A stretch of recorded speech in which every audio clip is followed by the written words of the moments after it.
Hey everyone, Jim O'Neill. Thanks for tuning in. This podcast is brought to you by the Elite Sales Team with Real of Ohio. We are a group of realtors who help buyers and sellers navigate the tricky Northeast Ohio real estate market. And BHD Gutters, your Northeast Ohio premier gutter company, specializing in 5-inch and 6-inch seamless gutters, along with all the repairs that you might need. And BHD Gutters is your home's best defense to the nasty weather that we get here. Today we have Daniel Flowers. Hi, Jim. Hey, Dan. Nice Thanks to for be coming in. Yeah, nice to be with you today, man. That was a lovely intro. Thank you. I'll give you a quick intro. Okay. You are the president of the Akron-Canton Food Bank. Yes, sir. And you've been doing that since 2003. Yeah, get ready to start my 24th year as CEO. That is a long time. Yeah, man.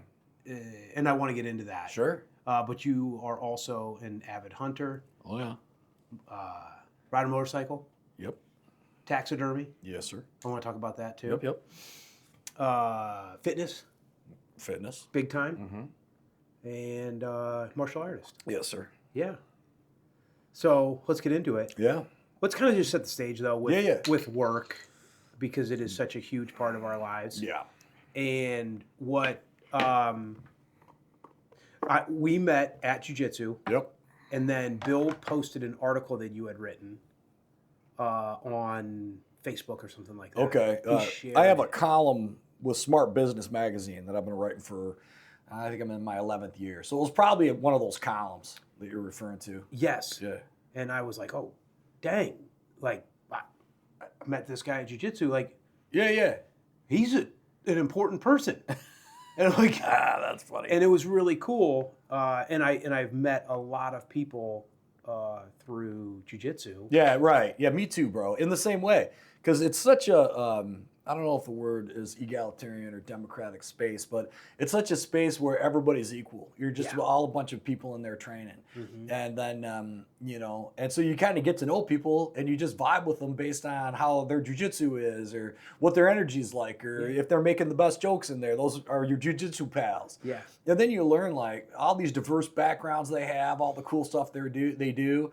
My best friends in Ohio, hands down, have all come out of top level martial arts. Yeah. No doubt about it. Yeah. 100%. So, so that's where we met, and I remember that very well too. And I think the first time I saw you outside of that is when you signed up to volunteer in support of our Taste of the Pro Football Hall of Fame event. Yeah. And then we got to talking about business, and then our friendship just kind of grew out of that. Yes, absolutely. I forget how I got involved with that. I don't know. It was probably suggested by somebody like, hey, you should go and do this. It was definitely through, and I went into that with the hopes of like expanding my network in business. Sure. Yeah. But yeah, that was very interesting. I was just glad to see you in that context, because that was a growth kind of context, and it created this little spillover in our relationship from just like guys on the mat, the guys that are out in the community doing work and trying to grow, and then of course the hunting was another piece that when you and I started hunting together, it just really shifted our relationship. So I enjoy very much our relationship because of the pillars that it's built on, both professional aspirations and then sort of family values and martial arts and fitness and hunting and all the things that we enjoy. But, more than anything, it's being around someone who is motivated and goal-oriented and intellectual and involved in the things that you're involved in. Are all the kinds of things that resonate with me as aspirational aspects of any person that I really enjoy and respect. So, thanks. Yeah, of course. Yeah. Yeah. I see you as a mentor and a guide and someone to look up to just like, thank you, man, to follow in your wake. You know what I mean? Yeah. So it's super important for me too. I think thank you, Jim. I think I'm a little more than 10 years older than you are, something like that. I'm 55. Okay. And so, but as we've had a lot of conversations, standing out in the woods, I remember just a couple seasons ago where, I don't know, I think I just got to thinking about where you're at in life with your kids. And not just how quickly it goes by, but just kind of gut checking, and I think what I was trying to say to you that day is like, you're right where you should be. Thank You know what I mean? Yeah. You were working really hard at the time, and I'm like, this is the grind time, you Yeah. know? And so, but I've enjoyed kind of getting a little older. I got guys that are 10 years older than me, Yeah. that can kind of speak to that next phase a little bit too, but we're still kind of like active enough. So there's a brotherhood in it too. Yes. You know what I'm saying? So it's like diversity and perspective. Yeah, it's kind of like a village mentality. Yeah, I where think so. It takes every generation to, blend with the one behind or in front. In front. Yeah, and it's a both Yeah. sides of the spectrum, talking to the younger guys, talking to the older guys, and all that kind of stuff. And I think 10 years is kind of a magic number too. Yeah. Because, and in fact, I heard somewhere that if you go to most churches that have a pastor that's been there for, any amount of time, Mm-hmm. the majority of the congregation is 10 years older or 10 years younger than the pastor. Huh. So there's kind of a generational connection Yeah. that happens with age. And I find that, I can't compete with a guy who's 25 or 35, physically anymore. Yeah. And I really can't compete with guys that are 45, but it's close enough. Yeah. Like you're starting to get the aches and pains, and so we have this sort of but I'm also kind of pushed and inspired, but it's not a ridiculous amount by you and Yeah. by guys that are 10 years. I think guys that are 10 years older than me, they play a different role, and maybe to inspire me to keep going and try to stay hard like they have. Yeah. So I think you get it a little bit on both sides. Absolutely. I experienced that just the other night. That jiu-jitsu, the guys are 14 to 18 years younger than me. Yeah. And I can't tell, like when we're chumming it up, I can't tell that they're that much younger Yeah. when we're focused on the same thing. But then after the mat, you're cleaning up in the locker room, you're like, wow. Yeah. They just got married. They're just getting their career going. Yeah. Mm-hmm. And, like it came up because we're like, oh yeah, talking about nicer gi, nicer truck. But I'm like, dude, I'm 42 years old. This stuff just comes with time. You stay in the game, Yeah. you're just gonna get better. Exactly. It's not like I, hit a lotto ticket. It's just I've got Yeah. 18 years of working experience. It's nearly 2 decades ahead of what you have. Exactly. It's not I think too, like your early 40s is kind of like your last time to compete physically with those young guys. Yeah. And one of the hardest things for me going through my 40s and into my 50s has just been having to come to the realization that a guy that I wouldn't have had any trouble with at 25 or 35 is going to be a problem for me. And I can't even try because I'll just injure myself, and trying to deal with some of these younger guys. But man, it's hard to surrender that ego, Yeah. in Definitely. general, And I think I've probably end up injuring myself in more than one occasion, because my ego wouldn't, Yeah. I've been dealing with some nagging injuries, but Yeah, how's your bicep? I know you had tricep. Is that what it is? Your tricep? Yeah, it's still weak. But I'm getting around It it. was a muscle injury though, right? So It was a tendon injury. Oh, a tendon. Uh-huh. Does that give you like a tennis elbow? It's like sore. It feels like arthritis. Yeah. And it's been really hard to put the strength back into it. That sucks, man. Yeah. But like, can you curl? Uh-huh. Like if you do a tricep push down, do you get pain on it? Like sharp? Yeah. Very cute. Very weak in that motion, but I can press. Oh, interesting. Yep. So it's really concentrated at your elbow. Yep. Anything overhead, but it's hard. That hurts. Yeah. Yeah, just going up overhead hurts. Yeah. So it was a tricep tendon tear, Okay. and it came from I had a bone spur in the elbow from when I was a little kid, and I was moving up a big ladder, and it started moving on me, and I leaned into it, and boom, the bone spur pulled off, took the tendon with it, and so the piece of bone was just hanging out in here. Didn't hurt Couldn't really move it. No strength, but there wasn't a lot of pain until I had, and then surgery was, the recovery from the surgery was painful. That was a Very while ago, wasn't it? That was last June was the injury. Surgery was July. So You're coming up on a year Coming up on a afterwards, year. and you're still not Yeah. back. No. Yeah, I mean, that's the thing. It's like it's such a conundrum, you know, because, you know, like when you need a surgery in order to get back to where you were, you might not ever. You're kind of a gamble, you know, and then you have the surgery, and then you might be subject to a super long recovery. Yeah. You know. You're screwed either way. Yeah. Yeah. The Screwed best thing either is way. to try to avoid the injuries, you know. Yeah, and this was just a freak injury. Yeah. Something I had done multiple times before. Just going for a ladder, you were? Yeah. Is that what you were doing? Yeah, I was moving a ladder. 32-foot ladder. I should have brought it all the way down, walked it to where I wanted to walk it, but I was Oh, it was in a up and you're hurry. muscling it. It was up. I was holding it. It started going on me, and I leaned into it real hard. Boom. Yeah. So you know what? One thing I've noticed as I've gotten older is that my joints can't do what my muscles can. I'm still way stronger than my joints and tendons.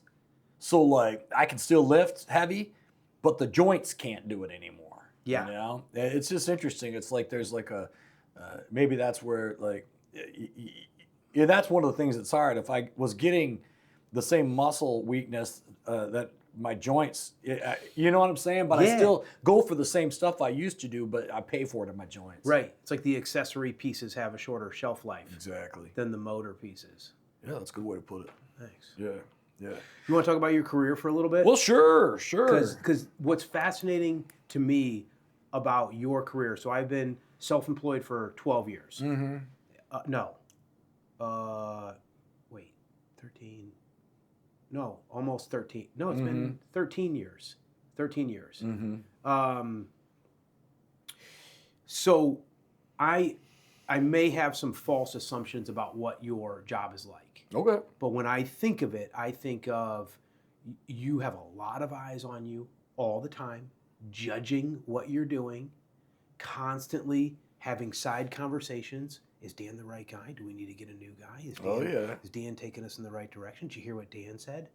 And I don't deal with any of that. Yeah. If, Well, you're not wrong. and that would drive me insane. Yeah. And I think it would drive a lot of people insane. Yeah. And to be able to deal with that, and you'll elaborate and talk about it, but then stay authentic and have hobbies like hunting, Sure. fighting, Yeah. you know what I mean? Yeah. Riding a bike. Yeah. These don't necessarily fall into the buckets that the people who may be having the side conversations are enthusiastic about. Well said. Thank you. Yeah. And so am I hitting a nail? Well, I think you've gotten kind of right down to the ground floor. So how the fuck do you Yeah. deal with that and Yeah. then stay sane? You know what I mean? Fun Sure. to be around and not, you know, like, Yeah. go ahead.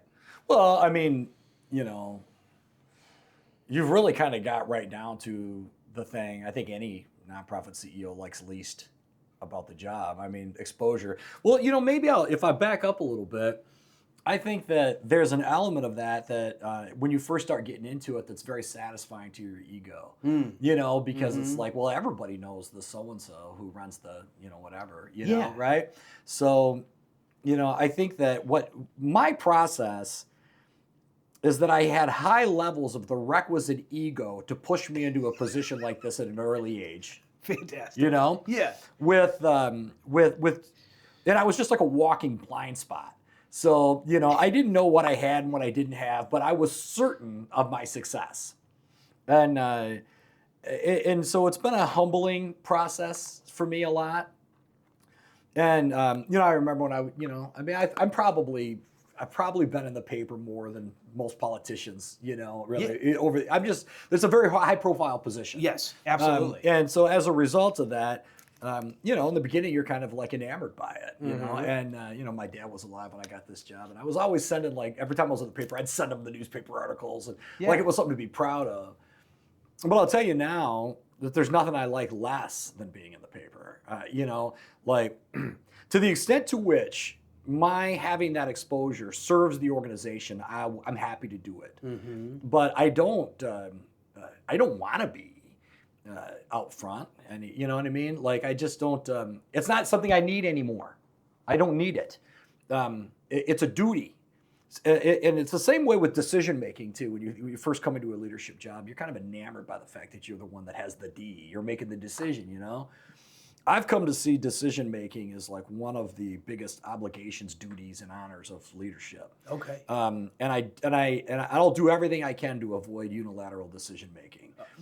Collective decisions are always better decisions. The more I socialize a decision, but you see, those are things that, you know, in that want for attention, affirmation, a certain degree of authority or power in an environment is really attractive to high ego people that also, maybe because of things that happened early in their life, attributed to a deep-seated inferiority.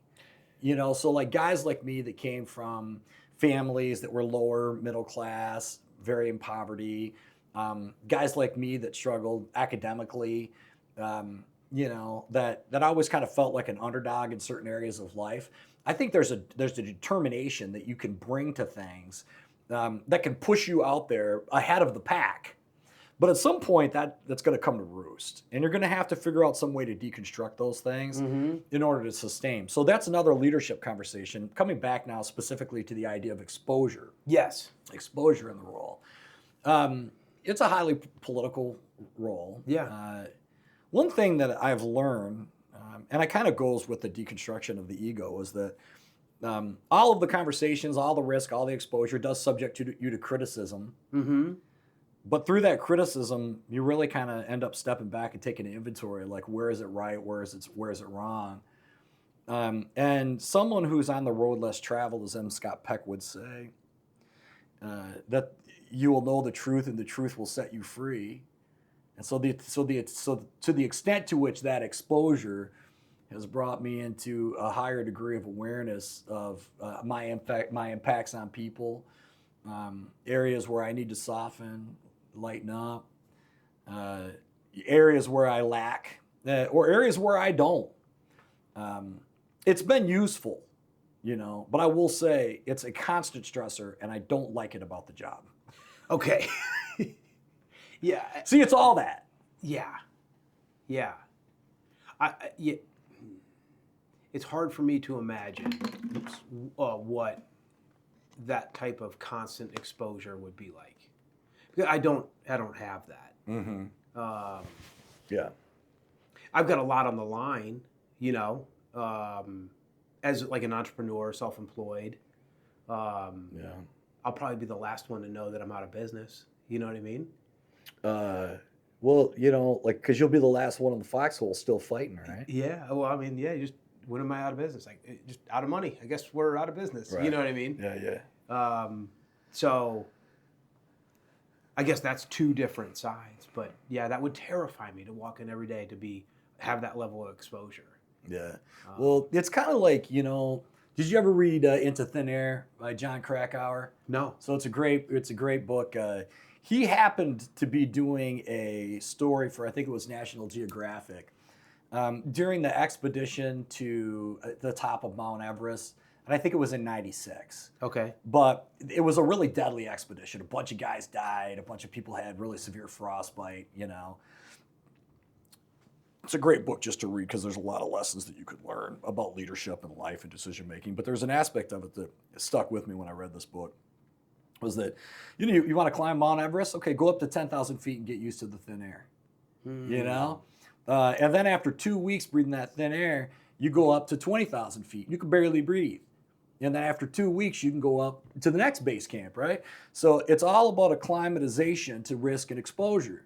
And then now when they come back down, you know, maybe 2 weeks later, they've lost all of that capacity. And you got to go all the way through it again. And I think that exposure and risk in business has the same effect. So you go up to the next level, you breathe that thin air, but I've been breathing it for so long, I know I can survive on this mountain, you know? and then you go up another one. Now, when I go on vacation, when I go for a long time without seeing my name in the paper, when I go for a long time without a board meeting, I'm climbing back up to that next base camp, and it makes me nervous as can be. And then I get back on my groove, but you're never in a constant state of ability to manage stress. That's a really, You know, that base camp analogy is really, really good. I think it hits. Yeah, for So, sure. you know, I've been up there so long, and now there's two things I know. Is that the next time I go back up to that next base camp, it's going to be as hard for me to breathe for the first 2 weeks as it was every other time I've been up there. But I know I can live up there. Yeah. I know I can do it. Yep. You know, and that's the difference. That's a really, It never gets easier. really good thing to pass along to somebody who's new in their career. Yeah. And they experience that first bit of adversity. Right. Right. Another analogy. I'm sorry, Jim. No, that's your first base camp, you know? Because if I Exactly. look back at, like, you know, the first real estate deal that I had that went poorly and someone wasn't happy, that was my first base camp. Yeah. I'd never been there. Yeah. And then, yeah, after 2 weeks, it's like, oh, yeah, that did happen, but it's not a big deal anymore. you know? Exactly. Exactly. Well, another analogy that kind of works, I think, more in that example is like, all right, so we're all kids and we're swimming in water that, you know, we can touch. Mm-hmm. And you swim out a little bit and you can't touch anymore. But what you don't know when you take a big jump in your career is how steep the drop off was. You know, because like we both swim out together. Yeah. I've been in the deep water. And so Yeah. I know how far I can get pulled down. But if it's your first time out, you know what I mean? You don't know. And so you make your decisions, you do your things based upon a misperception, you know what I mean, of the risk. Yeah. You know, but eventually you become a stronger swimmer. You know you can hold your breath. You develop the ability to hold your breath long. But most importantly, you stop doing stuff that's going to pull you under. Yeah. Don't panic. Exactly. Yeah. So I think there's an element of that that's both like the accumulated wisdom of experience. And certainly I think that where the analogies connect is in capacity to deal with when you get pulled under or when you go up to the next level. Yeah. You know, Yeah. if you don't mind, I'd like to maybe come back to that seemingly dichotomous relationship between the sort of career field I'm in and Yeah. hobbies. Yeah. Yeah. Yeah, okay, yeah, let's go on that. Yeah, so like I think when you enter into a job at a young age and it's a leadership role and there's a lot of people surrounding you and looking at you and you don't know much, you know what I mean? Like it's interesting because like ego does for you early on in your career what experience does for you later. You gotta, you know what I mean? Like it's your compensator. You compensate with ego and belief. And that's what keeps you in the game while you're taking all the licks that are necessary in order to get you to a place where you're actually qualified and competent at doing the job. So the ego is necessary, you know? But there's an increased level of authenticity you can bring into your life and your leadership when you have established yourself through many, many years of service, because people will then see, okay, you're reliable, I can trust this person, you know? And so for me, when I first jumped into the job, you know, I was in a suit every day, and I would never talk publicly about martial arts or bow hunting and the things I'm really into, just because there's a, you know, like aliens and Bigfoot stuff. Like I've always been fascinated by that. Like I played in metal bands in college, so it's not like I just stopped being who I was and having those interests when I got in the job, but I felt really guarded. Because I recognized that everyone was sort of looking for clues that there may be something wrong or missing somehow. Yes. And part of that was my own paranoia, but you know, I've always said just because I'm paranoid doesn't mean they're not out to get me. So, yeah, right? No, yeah, I would think the same thing. Yeah. So, you know, I'm very guarded early on. And then little by little, I started to see this shift when I got into my mid-40s and certainly in my 50s now.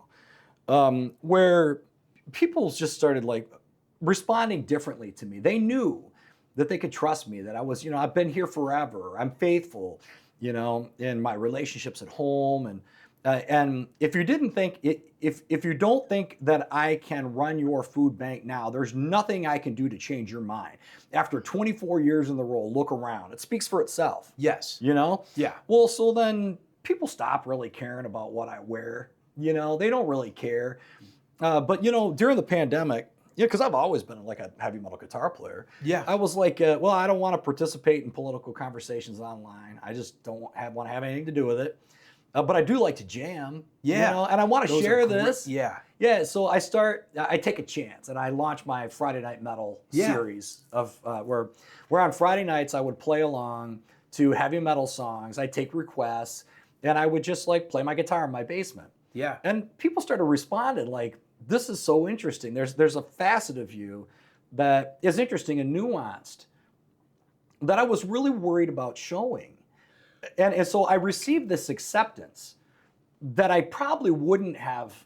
I think that acceptance would have been based on a lot more doubt about what this says maybe at 32 than it does at 55. I'm just an old guy who can still jam now. Right. Yeah. In those videos, you were enthusiastically rocking out loud. Oh yeah. My first thought was like, I can't believe his wife's like, can't believe how he's cool with this because it's loud. Well, I wait till she's out with her friends a lot to jam. Yeah. But listen, man, you know, since the day we met, I've been going in the other room and cranking that thing up. Okay. That's just part and parcel of living with me. I do everything loud. Yeah. Yeah. And it's mostly 80s metal. Yeah, almost all 80s metal. Yeah. You know, Slayer, Megadeth, Metallica, Pantera, you know, but I'll take requests, you know. Yeah. If you could go to my, and anybody who's watching that wants to be Facebook friends, just friend me out, you know. Okay. Because that's the only thing you're going to see on Facebook from me. Yeah. It's just like maybe taxidermy pictures and heavy metal guitar. Yeah. But yeah, I've probably got 60 videos up there now. I'm pretty much every band you could think of from that Yeah. area. There's hair metal. I did like a Taylor Swift cover. There's lots of stuff in there. The Police. And you crush on the guitar too. Thanks, bro. Yeah. It's probably the one thing I can do yeah. is play guitar. That's fascinating to me because I can't. I can't. I owned a guitar for a short time, but I can't play. Yeah. It just didn't click. Well, it's got to click, Yeah. you know? But it's weird, like, if you were to look at yourself, though, and like, what's the one thing you do that you're probably as good as anybody who's really good at it? There's got to be something. I don't know. I'd say I would think from a physical working out standpoint, you represent that to me. I know a lot of guys that work out, but I think you kind of represent an elite level of commitment to fitness Oh, thank you. and health and exercise. Thank you. I guess one thing that I kind of like remind myself is I don't have to be like the best at like anything, you know. Mm-hmm. But I also like I don't have a hobby like guitar where it's like I put it like as much as I put into it, I'm gonna get out. Sure. Because not to take anything away from music, but like music doesn't have a weight class. It doesn't have a size. It doesn't have like, Yeah. you know what I mean? Well, it's an artistic pursuit. Yes. It's very, Yeah. it is a very artistic pursuit. So it's your creativity, mixed with your discipline toward that craft. Yeah. Whereas what I have always leaned toward is a lot of physical activity pursuits. Mm-hmm. I I think a better question for you, Jim, isn't necessarily like, what are you best in comparison to other people at? What are you just simply the best compared to you at? Yeah. That's There's where a that's where I lot- would say guitar for me, because there's Yeah. a lot of better players. But if I was to think about the one thing I know I do better than anything else that I do, it's play guitar. There you go. Yeah, I think mine is kind of work. Yeah, that's Or- okay, bro. Yeah. I mean, it's like your ability to work or Yeah. the energy you're putting forwd. So when you take your inventory and you're like, yeah, you see, I feel like my career is certainly up there, but I don't feel like it came as natural to me as that one thing.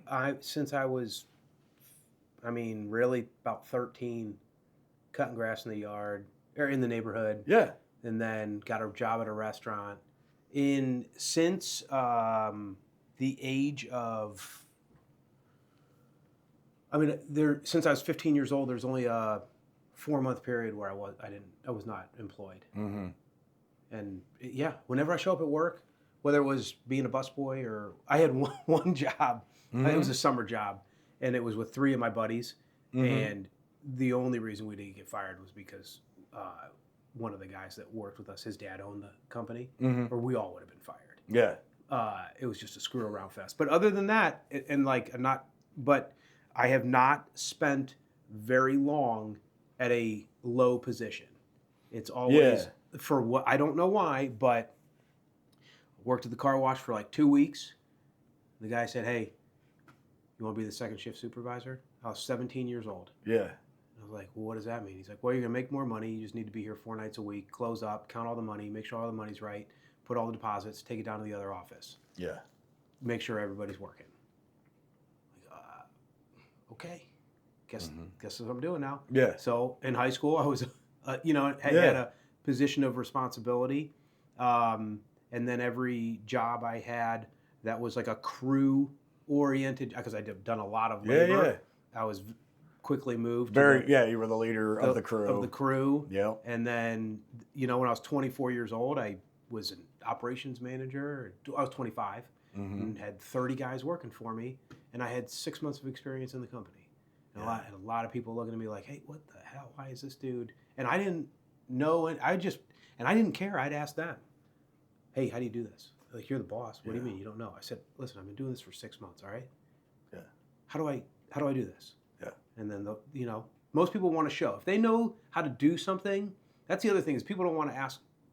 I have no problem asking for help. Maybe that's the thing that I do really, really well. Well, I will ask for help every step of the way. Yeah.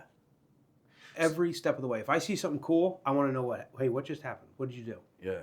How did that happen? So maybe it's true, Jim, that if we were to say, go down a layer on this and say, like, so we've got these aptitudes that we have, but they're actually just an expression in the world of an underlying character attribute, which it probably would be discipline. And so, like, if you were to think about, where did my predisposition toward discipline manifest most in my life? Probably guitar. Yeah. And then secondly, in my career, right? Have you done that Strength Finders test? No. Pretty common. I just did one not too long ago. I don't know what it was, but I like those. Yeah. Well, so there's all these personality tests. Yes. Myers-Briggs and all this stuff. Well, we did the Strengths Finder, and I did it twice. Discipline came back number 1 for me. So it was 1999 during the Y2K hysteria. I remember going into 2000, and I started cleaning my desk a lot, and I decided, like, I'm not going to go home a single day in 2020 with a single piece of paper on my desk. I'm going to file it all away at the end of the day, and I'm not going to have paper on my desk. Bro, I haven't missed a day in 26 years. If you go to the food bank right now, there isn't a single piece of paper on my desk. I've driven back to the office at night to file papers off my desk because I'm not going to not do that. That's cool. And so, it's easy for me, though. Like, once I get a streak going, it's harder for me to break it than it is to get it going. Yeah. Keep it going. Yeah, streaks, once I got a streak going, I'm set, whatever it is. And so, there's an underlying discipline that manifests. Now, maybe somebody else's strength might be, say, empathy. Yeah. And so, the greatest, the thing they got best at in their life was just being a good friend. Yeah. That's just as good. That's super. Yeah. Yeah. Yeah. Super cool. Yeah, it's super cool. So Yeah. I think there is we have natural proclivities, and those proclivities can be leveraged into our greatest strengths and accomplishments. And conversely, they are our greatest weaknesses and exposures. So, coming back to my clean desk example, one day I took my sticky notes and I put them on the front of my desk, and I was like, "Yeah, they look square," And I was like, that's better. And then I grabbed my bag and I walked out to my truck and I started thinking about those sticky notes on my desk. I was like, I should go back in and straighten my sticky notes. And I was like, no, you can't do that, bro. Because I know where this leads. And so inside of this discipline, this rigor is also some type of underlying compelling nervousness or something, you know? Yeah. Like a It's compulsion. it's a compulsion. Yeah. It can be a compulsion. Sure. It would have been a compulsion if I'd have walked in. Yeah. It was notion at that point. And so, I think that's all part of our journey, like where are my strengths? Where do they manifest in the world? What are the reverse sides of those? How do I leverage it to its maximum possibility and minimize the downsides, and optimize the user experience for the people around me? Yeah. So it's all that journey of self-knowledge. Yeah. Huge. Yeah, that kind of puts Yeah. it all in perspective for you. Yeah. But it's a great platform, and that's one of the beauties of getting a little older, because you can sit back and say, "I know I'm not. I get this way. I'm sorry." Yeah. And getting older, I think if I'm doing the right stuff, I get to know myself better. And I Yeah. get to know my strengths and my weaknesses. For sure. Jim Collins talks about the paradoxical blend of humility and resolve in his book Good to Great, right? And so he's like, have you read Good to Great? No. Okay, so it's I need like to. it's the #1 leadership book. Everybody should read it. Yeah. Read Good to Great. Read 7 Habits of Highly Effective People. Throw all your other leadership books away. Don't worry about it anymore. It's to be lived. So these are the principles that you can live your leadership by. You just see something else that excites you, but I think a lot of people are on this like obsessive treadmill that they got to sharpen the saw through constantly reading. It's not true. Leadership is to be lived, But anyway, Jim Collins talks about this paradoxical blend of humility and resolve as the defining attribute of the best leaders. And so I've spent my whole career trying to figure out what is the nature of the paradox between resolve and humility. And why out of all the other things, like being really good at following up and being a collaborator, why was resolve and humility the 2 defining attributes of the best leaders? It's an interesting thing to think about. It is. Well, this is what I've come to believe, that the best leaders are the ones who are willing to take the most fierce truth inventory of their person, who they are, what their strengths and weaknesses are. Because the pathway to humility is paved with humiliation. Yeah.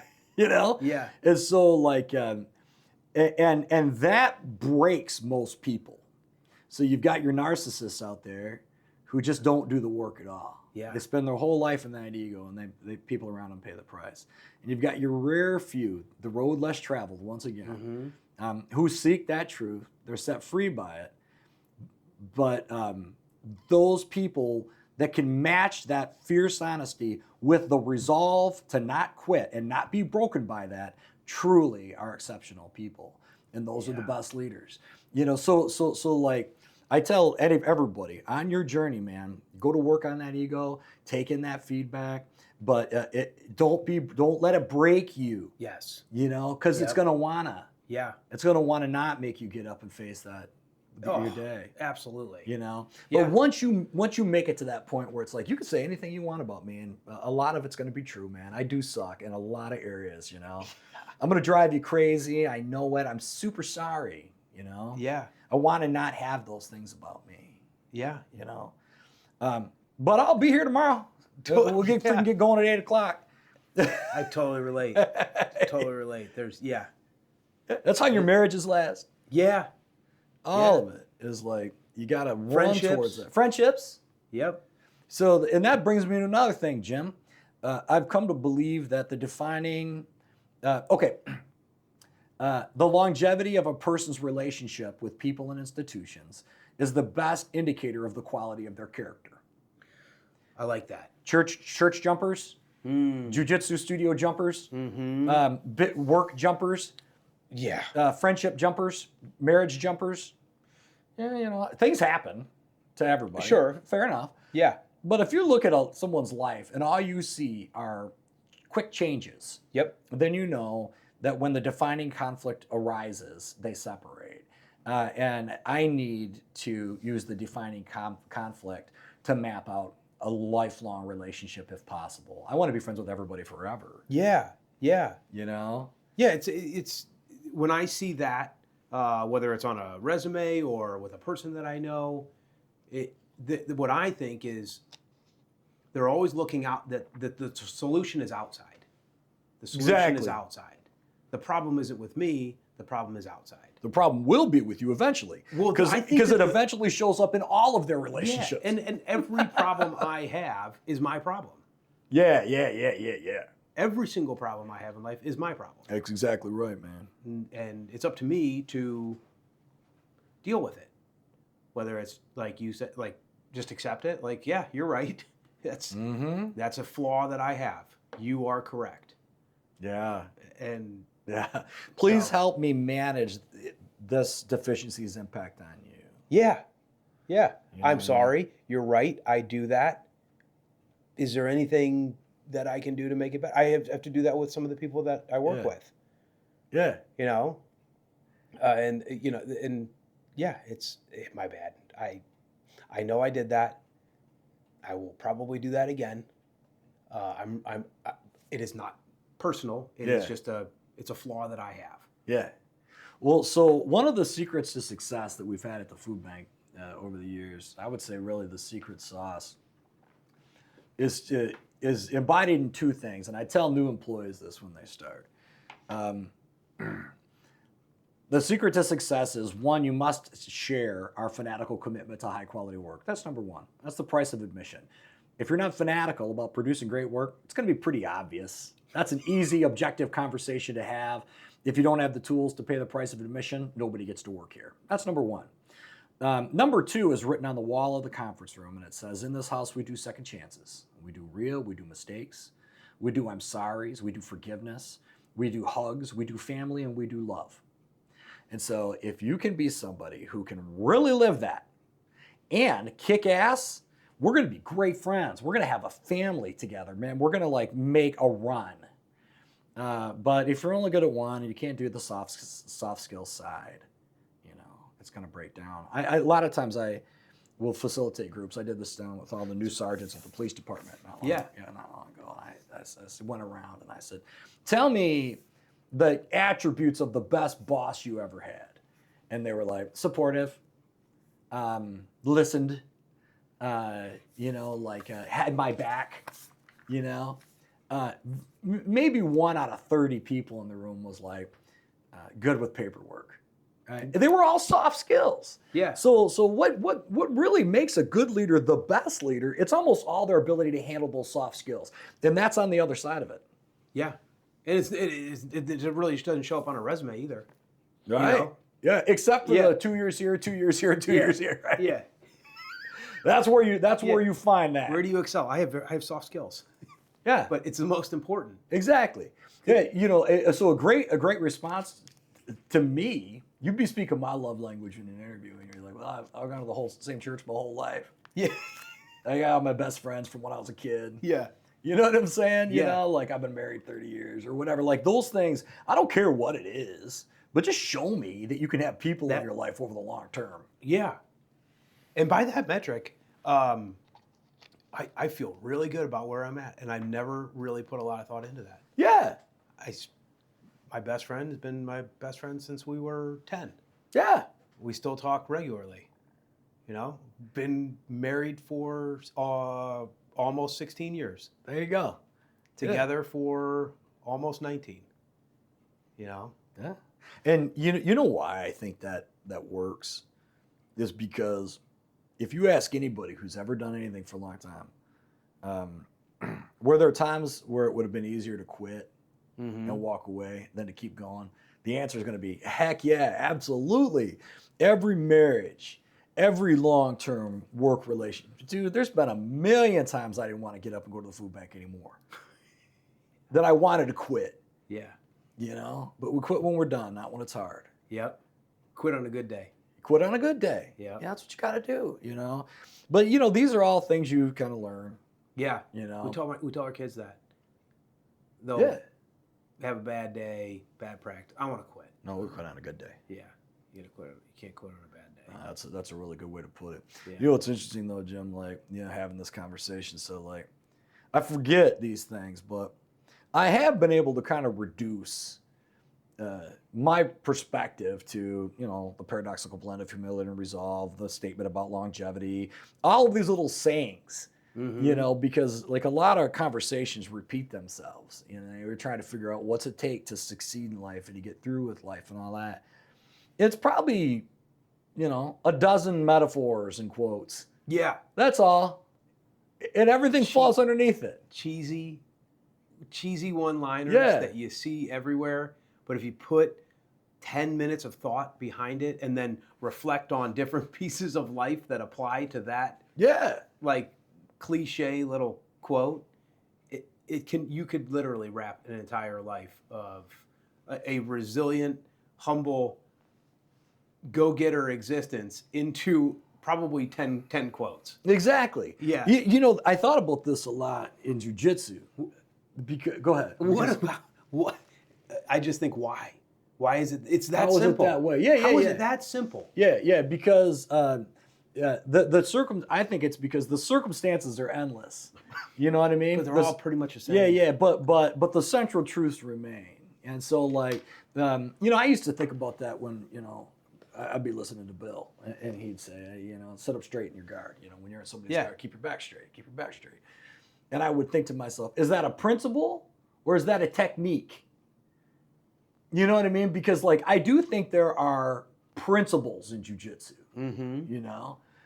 Well, what makes a principle and a technique a technique? Well, I think it's the extent to which doing the same thing or thinking about it the same thing applies to the maximum numbers of scenarios.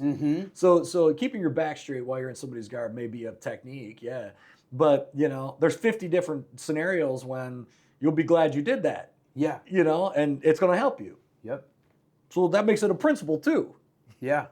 And the thing is true with leadership too. Like you see things recur, like a reoccurring phenomenon, and you're like, oh, these things keep tracking back, and you develop these categories, and you're like, okay, I think I can put everything that deals with this over here. Yeah. In this one principle, and then you kind of get your stories. Yeah. Same thing goes for like the things that get like a little screwed up or a little wonky. Like, you know, you get a bad deal over here, a bad customer here, or an employee that screws something up over here. And those usually fall into, for me, they fall into like buckets. Like, what part of me is pissed about this? It's usually my ego or fear. Yeah. Like, I'm either, you know, bad customer, well, I'm offended because they're not happy with what we did. We tried hard. What the hell's your problem? You know? Yeah. Or I'm afraid we screwed something up. They're going to tell someone else, and then it's going to, you know what I mean? And it's going to spiral into all this bad review.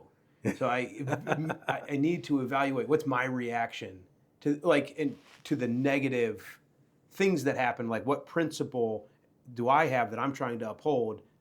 That, you know what I mean? I'm kind of like compromising on. Like, I want to tell this person off for something that, you know, we did, but yeah, my ego's bruised, and then I'm afraid of the repercussions. Yeah. And the quicker I can make that decision of what part of me is injured by this, the quicker I can then get to the solution. Yeah, or at least develop your approach. Yes. Yeah, because a lot of times, because I have come, it's funny, back to the sort of your great strength is your great weakness in another context. I'm a doer, man. I mean, I freaking do it. I do it now. Yeah. If a decision needs to be made, I'm not risk averse. I'll freaking make it. I'll make the decision. Let's do it. Well, it's been a weakness for me, you know? I mean, like, also, because I've been hasty and made decisions without using all the time that I had available. Yep. And I have learned through a lot of bad outcomes that if I've got time to think about something, I need to think about it. You know, and I've developed enough situational awareness to say, wow, you know, like this idea of being strategic applies to everything. Here's a great example. Like, let's say you want to go to Florida on vacation. So you just pack up the kids and drive to Florida, you know? So that's one way to do it. Or you can ask all the kids where they want to stay, how long they want to stay, whether they want to go to Disney World, where's the wife want to go, call your friends that live down there. You could do all this extensive planning and you'll get a better outcome, right? And so the same is true with, well, should I call my board chair today or Monday? Yeah. You know, should we have the meeting in the office or outside the office? And I talked to 3 people about it. I don't need to know until 4 days from now. I'll just save that one. Yeah. Or I could have decided it on Monday. I have gotten so like everything I can think of, I think of, well, how much time do I have to make this decision? Even the trivial stuff. And I put it off until I've had all the time I can to think about it. Because, you reference, well, this situation might make me feel fearful or angry, right? Well, that is your chemistry in the moment. Mm-hmm. So you go to bed, a different Jim wakes up. Yep. His morning Jim. And he's thinking on the same thing. And then you have a great conversation, and Jim, who's been touched by the love of a friend, is here now. Yeah. And Jim, who's at home being, yelled at by the kids, is, but if you can give 10 Jims an opportunity to speak into a decision, the decision's going to be better. Yep. Oh, yeah, absolutely. Absolutely. Yeah. When you were saying that, I thought of something. I make a lot of decisions with work by talking to somebody else first. Yeah. Strategically. Yes. Yeah. Hey, we got this. This came up. What do you think? What do you think we should do? Right. Or, what do you think here's what and I also, like what you said, I like to give it this is what it was. If I have a problem or a decision to make, I always try to ask myself, is this a big deal in 2 weeks? Is this a big deal in 6 months? And for whatever reason, I'm thinking of like problems that need to get dealt with rather than like good stuff like going to Florida. Like, let's say we have an issue. Something is creating that reaction within me. A little bit of anxiety, a little bit of fear, a little bit of injured pride, whatever it is. First question, is this going to be a big deal in 2 weeks? If that answer is no, then I need to just, okay. This is not worth me stirring about. I just need to get this over with. Let me talk to a couple people and then put the bet, like, okay, and then apply. And then action, like you said. Take action. For years I would joke, like, Friday night, Dan doesn't give a shit about Saturday morning, Dan. You know what I mean? Like, Friday night, Dan's having Friday night. But as I've gotten older, I'm not just caring about Saturday morning, Dan. I'm caring about Monday, Dan. Yeah. And I try to do better caring for the future versions of me, I think, as I get older, physically, mentally, certainly from a decision-making outcome standpoint. I think if people could just simply reframe what they're thinking of in the moment with respect to a decision or a consequence or something like that, into that being just the current version of them. I think that's a useful thing to think about, because you got to give different versions of yourself an opportunity to weigh in on a big decision. Yeah, absolutely. Yeah.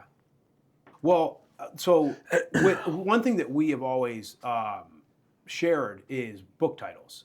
Okay. Specifically, not in the business book, but in the realm of like just fiction type stuff. Yeah, that's my favorite.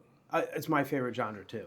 And I get so much inspiration from listening to or reading a good story. Yeah. And I think I think there's a lot of focus on, you got to read these business books, you got to read this book on discipline, you got to read this book on leadership. And I'm sure that is all great. It's got its place.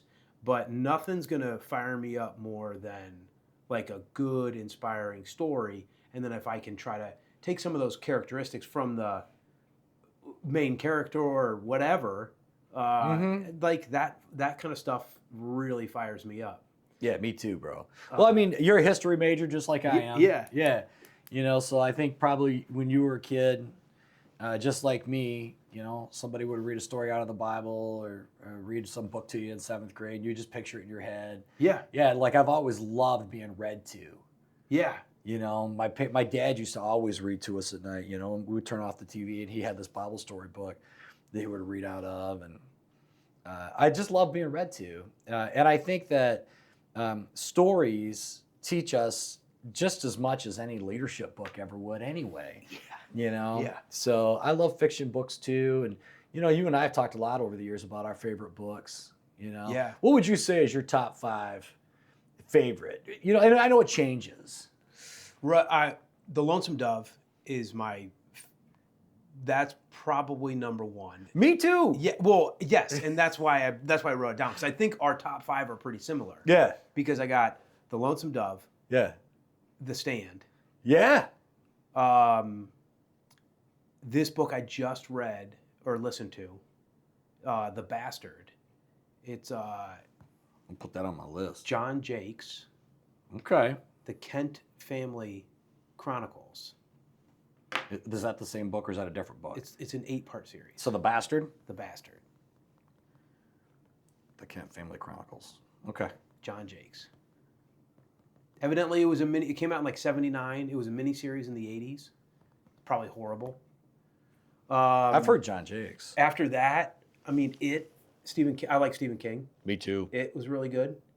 The Frontiersman.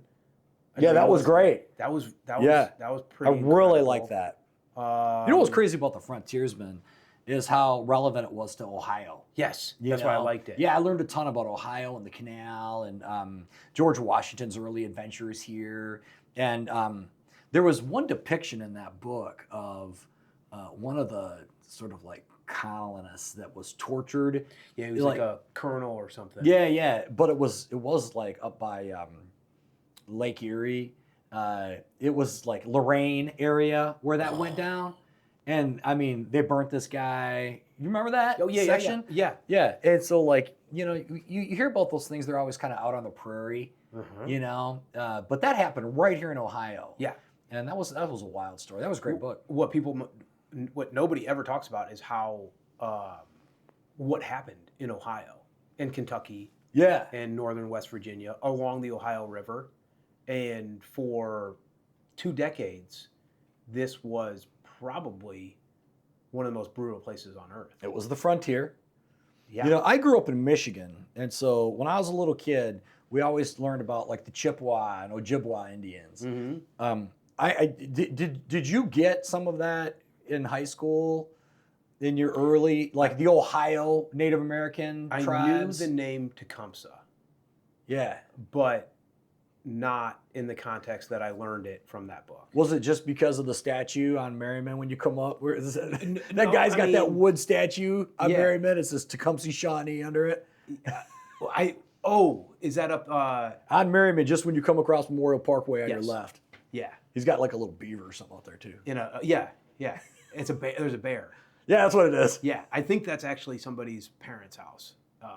Oh, that you know? No, actually a famous person from Akron. I Oh, wanna, really? Yeah, I don't want to say 'cause Okay. I'm not sure that it's true. Yeah, yeah. But yeah, there's a few famous people from Akron. Yeah. I think that is one of the famous person from Akron's Okay. parents' house. That could be wrong, but Yeah. Yeah. But Tecumseh, I mean, that was all in that story of the Frontiersman. I enjoyed that.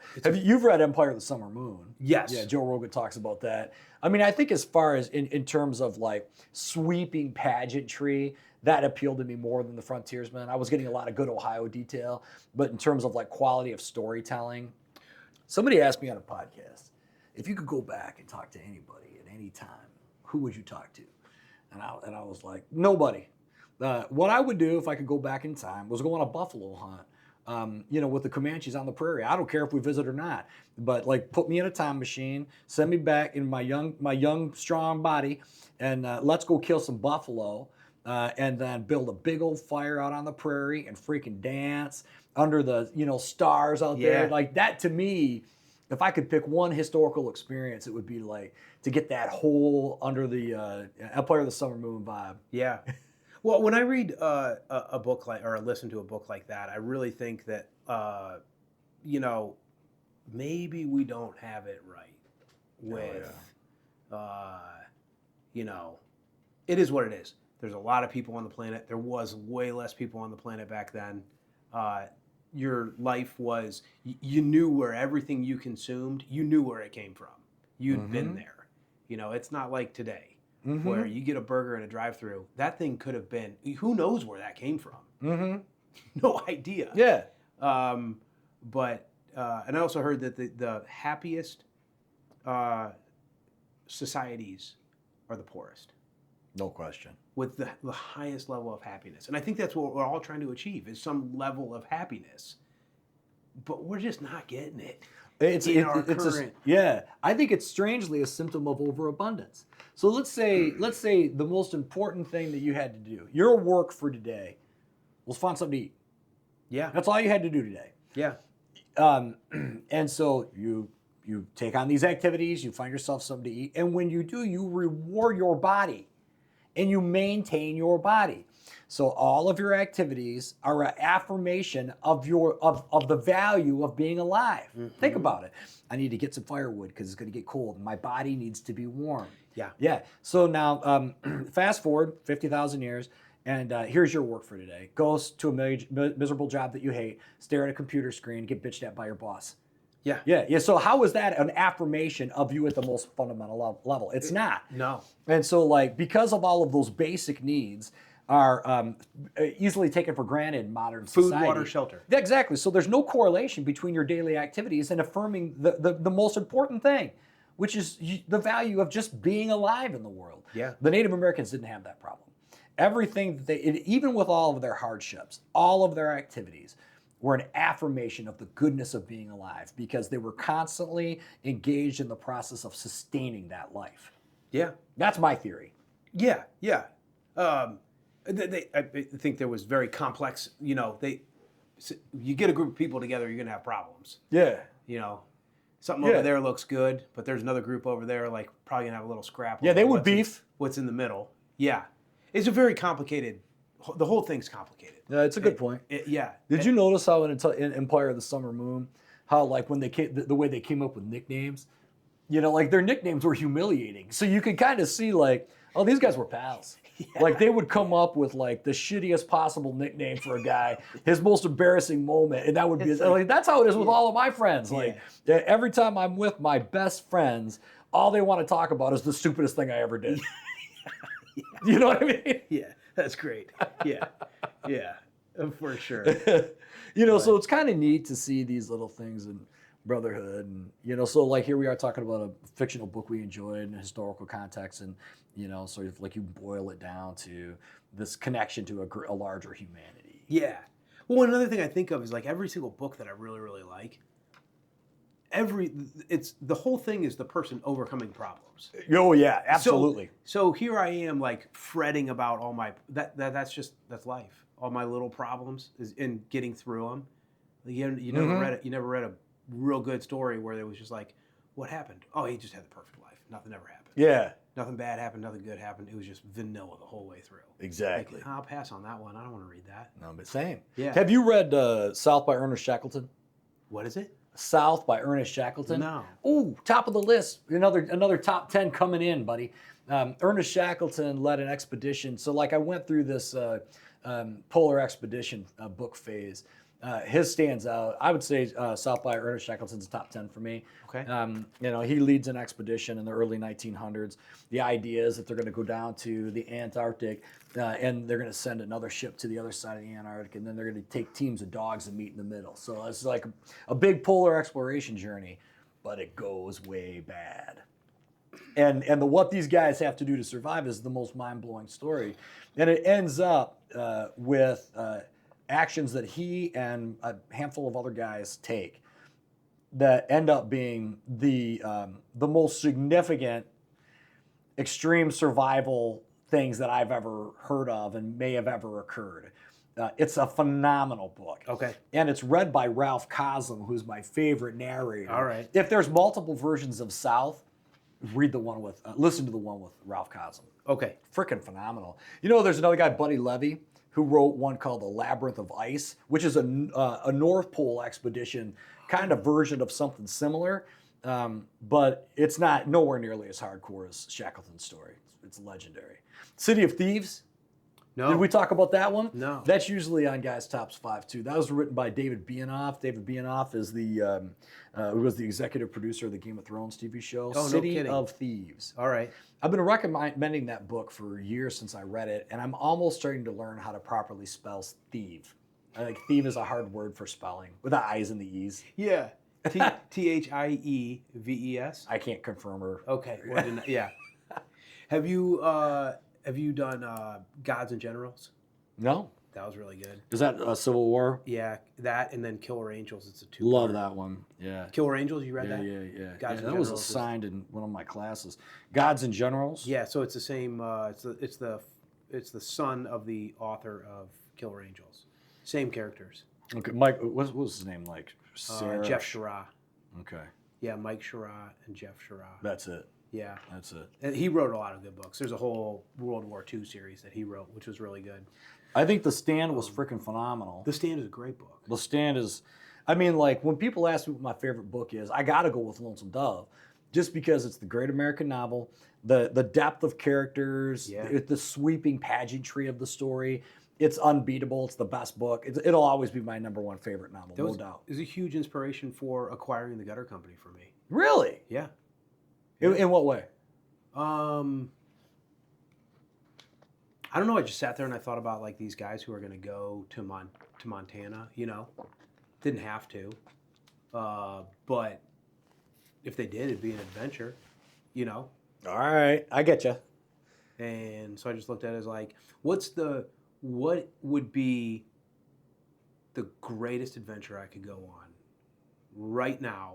3 kids, home. I'm not leaving. What's the adventure? And purchasing and acquiring an existing business and then trying to grow it was like that just topped. I was like, okay, I love that. that's what we're gonna do. You know, a connection between the sort of the literary conversation and some of these other life conversations we're having was, if you think about it, without suffering, struggle, conflict in the book, there's no story of value. Mm-hmm. Yeah. It's so like, you know, I try to tell this to my kids. You know, I got a 25, 23, and 22-year-old kids. And I'm always like, yeah, so like you figuring out this moment is you making a story of value. Yeah. Yes. Yes. You know what I mean? If you Yeah. skip to the end, Yeah. but the purpose of it is to figure it out along the way and to suffer in it. Yeah. And redeem it when you persevere through that suffering and you can help guide other people through it. Like if you didn't use your suffering to guide other people through these things in life, whether it be a physical problem or a relational problem, whatever it may be, or just like career advice, then what ultimate good was that? It's not any good. So it's like, you know, so for me, like when somebody wants like to, you know, get my advice on something, I'm like, well, geez, the opportunity to give someone advice is making use of my mistakes. Yeah.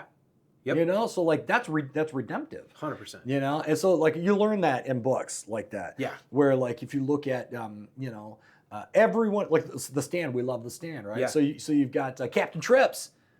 Yeah, you know, and so that's this malevolent force Yeah. that everyone's having to rally against, and that malevolent force is all the hardship and suffering in our own lives. And so you see it playing out in these characters, and you're like, I can do it. Yeah. You know, like, you know, Shackleton, all these books. I'm the same way, Jim. It's like if there isn't some kind of like war or strife or plague or something like that, I don't want to read it. Yeah, I'm horrible that way. Yeah. You know, I mean, like, I've listened to a lot of ones, but if, you know, like for me, books and literature are just like pure enjoyment. So, like, you know, if somebody's like, you'll be a better person if you read it, I'm like, I don't think I want to read it then. Yeah. You know what I mean? But someone's like, this is a banger, dude, from start to finish. Yeah, that's what I want. Yeah. Tons of, you know, Yeah. whatever it is, you know. Yeah. I'm like, okay, I'll read that. I wish I could give, you know, it's interesting, Jim, because like I struggled in school. I think I definitely had some kind of learning disability. Yeah. When I was in school, Yeah. I think it was attention related, the anxiety, nervousness. You know, I think that's been the thing in my life. I'm a high strung dude. It's my superpower, but it's also showed up in these other ways for our earlier conversation. But like, I just couldn't focus on reading, you know? And so like all through school, I struggled. I'd get Cliff Notes and I couldn't pay attention. I'd start reading and halfway through a paragraph, I'd start thinking about something else. Sure. I've Yeah, always been that way. Yep. I've never understood how kids could just sit down with a book and read it, no matter how good it was. Yeah. Strangely, if you read me the same book, I'd like freaking just sit and listen. Yeah. So I never understood it. Yeah. But when I discovered audiobooks in my mid-20s, I was like, this whole world emerged to me. Like, I love books now. Yeah. And I started checking out every audio book at the library, and I joined Audible when the iPod first came out, and I've had an Audible subscription. I got a giant Audible library. And I just like love to take it in, and I've learned so much since then. And so like I went through and started doing the classics. What were all Animal Farm? What are all these books they assigned me that I just couldn't take in high school? So I listened to all those, and then I'm always like 100 best books ever read. And I'm just trying to pick these books up. It's getting harder and harder and harder for me to find a book that knocks my socks off. I really need like once a year maybe. Yeah, I think you'll like the Bastard. I just got through it. I think you'll like it. I need a book that like, oh, I want to listen to this book. You know what's a great one, bro? Norm Macdonald's book, great, based on a true story. Yeah. Freaking hilarious. Yeah. I mean, I like a good comedy book too. Yeah, that is a good 'cause, book. like, that's another thing. The Like, whole time through that book, I'm like, this cannot be serious. yeah, It cannot be serious. like but that's what makes the title so genius. Yeah. It's based on a true story. Which part is true? Yeah. You don't know. You know, so there's got to be some of the wild stuff that's true, and some of the stuff that doesn't seem wild that's not true, and vice versa. That was a really fun book to listen to. That was hilarious. Yeah. Hearing him read it was the best part. Yeah. But you got any more books that you want to drop? No, I think those are the ones, that I normally will recommend. There's another one called How Green Was My Valley. Okay. And the author's name was Richard Llewellyn. And that was also read by Ralph Cosm, my favorite narrator. How Green Was My Valley. And that's in my top 10 list because of the beauty of that book, the way it's written, it's a family story. Okay. And it's just one that like a little kid could read, a kid in his coming up years or an adult, and it just is freaking just beauty. right. Green Was My Valley. That's I'll listen to fantastic. that. I'll screenshot it and send it to you. Make sure I get the right. Yeah. That was read by the Ralph. Also read by Ralph Cosm.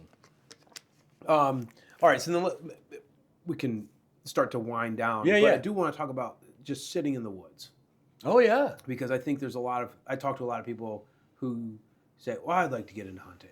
It seems to be a trending thing to get into. Mm-hmm. And I didn't grow up hunting. I was an adult. I watched the show Meat Eater. Yeah. And it was when it was on Netflix, and I told my wife, I said, I want to do that. Yeah.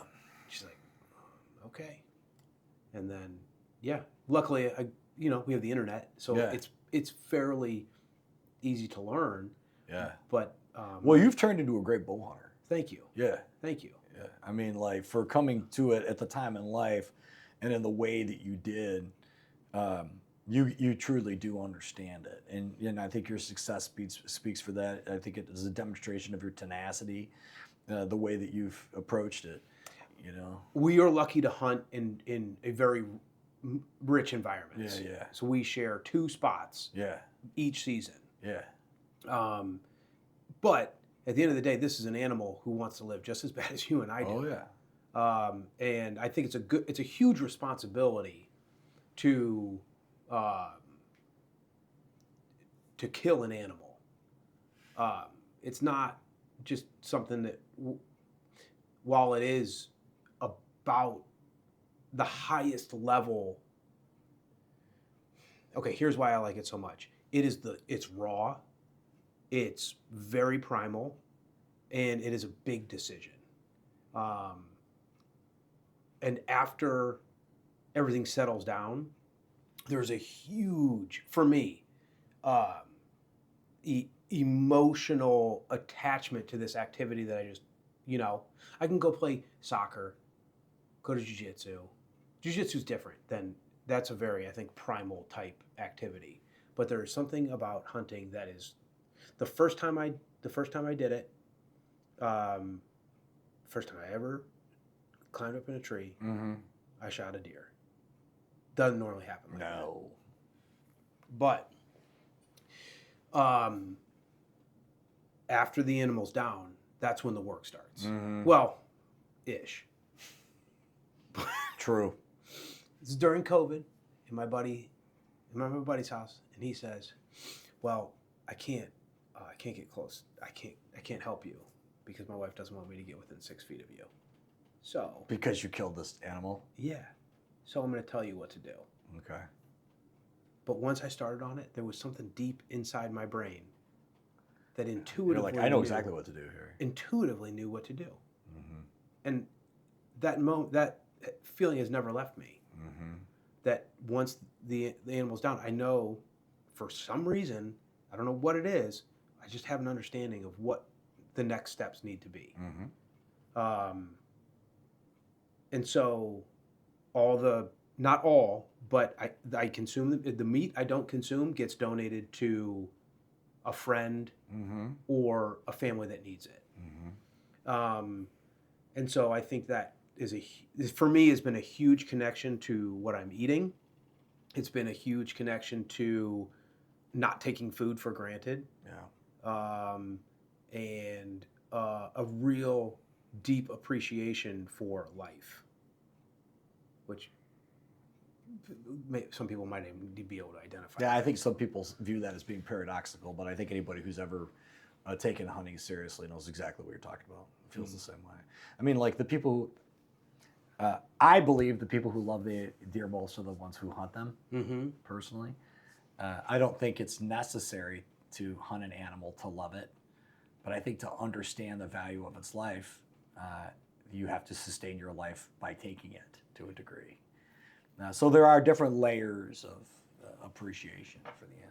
Yeah. You know, that I think you achieve. Plus, you simply spend more time sitting in the woods watching them and trying to find them than anybody who just simply appreciates them, and loves them. So, like, I could say, most guys I know that are really, really good, successful bull hunters know everything about deer there is to know. I mean, you gotta figure them out. Yeah. Yeah, and so they're a majestic, beautiful animal. I love to hunt. I always have. I've been doing it since I was a kid, But there's another element of it too that I don't think it's the sport aspect of it that I think in an environmentally, or maybe in in a sensitive context, might not people might not necessarily appreciate. Sure, which is totally appropriate. Yeah. From an outsider looking in, you're like, oh, it's just for sport, Yeah. because it gives it a bad name. But even to them, I would say, all right, so we just established our respect for these animals, our love for these animals, and the way that we want to make sure that we utilize them in a way that's truest, in the sense that it honors their life. So take that as a high principle and stick it next to another element, which is I decide that I want to do this. I do all this preparation. I practice like crazy. I'm working on my equipment. I'm tweaking it constantly. I'm never not thinking about it.